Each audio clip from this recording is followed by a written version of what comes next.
Today, you will learn how to add a column to a table in Word. Welcome to Easy Guide YouTube channel. Once your table is ready, click anywhere inside the table. As soon as you do that, you will notice a new tab appear at the top called Table Layout.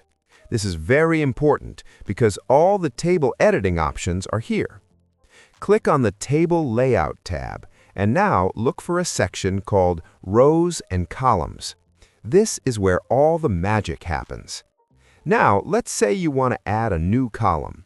First, click inside the cell next to where you want the new column.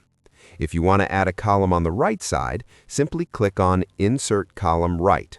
And just like that, a new column will appear. If you want to add a column on the left side, click on Insert Column Left, and Word will instantly add a new column on that side.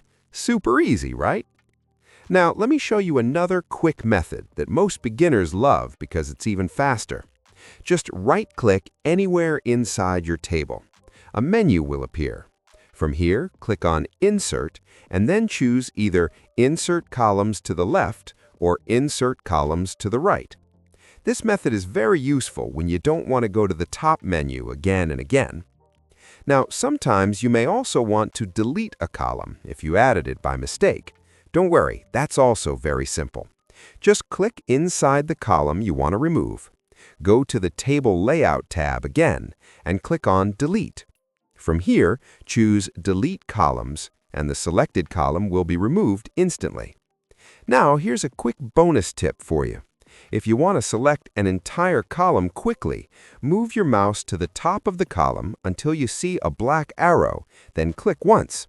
This helps you manage your table much faster.